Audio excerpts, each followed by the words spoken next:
नमस्कार साथियों। साथियों, कई वीडियो सामने आ रहे हैं जिसमें एक जिहादी माइंडसेट के लोग जो हैं थूक थूक के सामान को दे रहे हैं। चलो, पहले तो हमें लगा अफवाह है, लेकिन प्रत्यक्ष कैमरे में नज़र आ रहा है।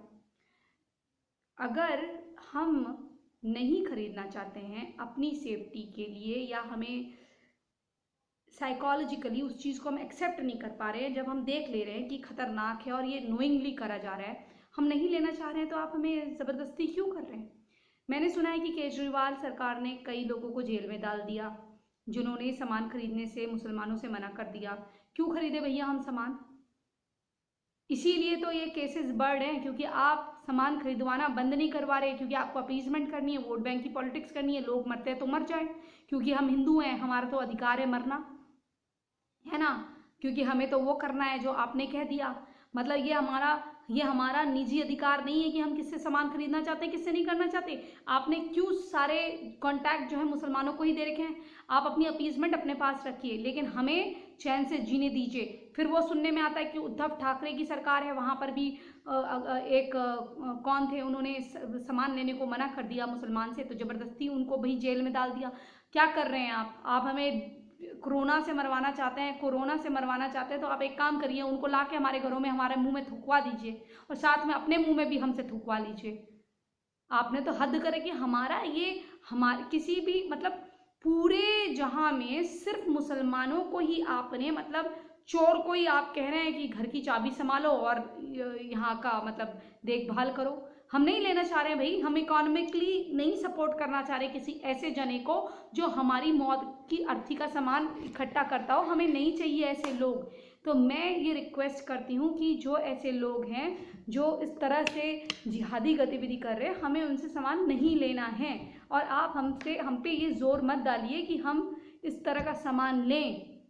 हम नहीं लेना चाह रहे हैं, मतलब हम नहीं लेना चाह रहे हैं। आपको ये बात समझ में क्यों नहीं आती? अगर कोई कह रहा है कि हमें सामान नहीं लेना इन मुसलमानों से, तो आप हमको जबरदस्ती क्यों कर रहे हैं, ये बताइए।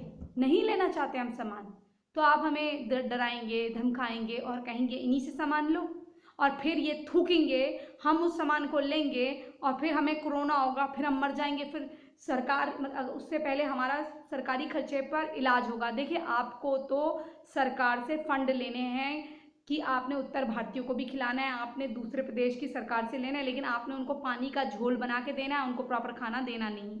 आपने जो कॉन्ट्रैक्ट है सब्जी बेचने का, फल बेचने का, जो ज़रूरत का सामान बेचने का, सारा मुसलमान को दे रखा है। हिंदू को आपने इक्का दुक्का, वो राजू फाजू जो लिखा हुआ है, वो भी कोई हिंदू है या नहीं है, उसको आपने, वो भी हिंदू है कि नहीं आई डाउट, लेकिन आपने उनको दे रखा है। तो भैया, हमारे लोगों से अगर हम सामान लेना चाहते हैं, हम नहीं ले पा रहे हैं, या हमको व्रत रखना है, हम किसी और का नहीं खा पा रहे हैं, हाथ का जो नॉनवेज खाता है हमारे घर में, हम उसी के हाथ का नहीं खाते, तो हम मुसलमान के हाथ का क्यों खाएं? नहीं खा रहे हम। तो आप हमें इतना जोर जबरदस्ती क्यों कर रहे हैं, क्यों जेल में डाल रहे हैं? प्लीज केजरीवाल, तुमको जिसके घर में खाना है, ममता बनर्जी, तुमको जिसके घर में खाना है तुम खाओ, उसके हाथ से खाओ, थूक लगाओ, चाटो, कुछ करो। प्लीज हमारे लोगों को इस तरह से प्रताड़ित मत करो। कहो तो एक काम करो, जहर दे दो, ऐसे ही मार दो।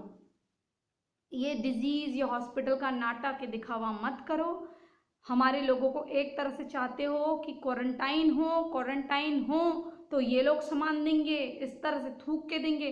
अब तो इतने वीडियो आ गए यार, प्लीज आपके हाथ जोड़ते हैं, इस तरह से मत करो। भगवान देख रहा है, थोड़ा सा न्याय करो।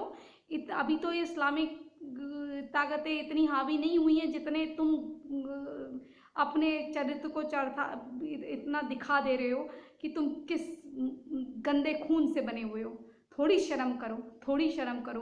किसी दिन याद रखना केजरीवाल, जो तुम आज इतना उछल रहे हो वोट बैंक के लिए ना, जब ये ज्यादा हो जाएगा ना, ये कभी तुम्हें नहीं चुनेगा। यही गलती केसीआर ने करी है, और यही गलती तुम कर रहे हो। जिस दिन ये ज्यादा हो जाते हैं उस दिन ये तुम्हें नहीं चुनते, ये अपने को ही चुनेंगे, क्योंकि तुमको सीढ़ी बनाएंगे। तो अभी भी वक्त है, संभल जाओ, नहीं तो ये तुम्हारे घर में घुस के तुम्हारी ही बच्चे के साथ, बच्ची के साथ गलत कर देंगे किसी दिन। ये कभी किसी के सगे नहीं होते, इनका इतिहास देख लो। हर किसी ने अपने माँ बाप को कटवाया है, गद्दी पाने के लिए अपने भाइयों को मरवाया है। जिनके नाम पे वो सो कॉल्ड हमारा रेप करने वाले, हमारे पूर्वजों का रेप करने वाले, बलात्कार करने वालों के नाम पे जो रोडें बना रखी थी, भला हो अच्छी सरकार का जिसने बदल दिया और अभी भी बदलना बाकी है। तुम शर्म करो, हमें उससे सामान खरीदने दो जिससे हम चाहते हैं। जय जय हिंद, जय जय भारत, वंदे मातरम।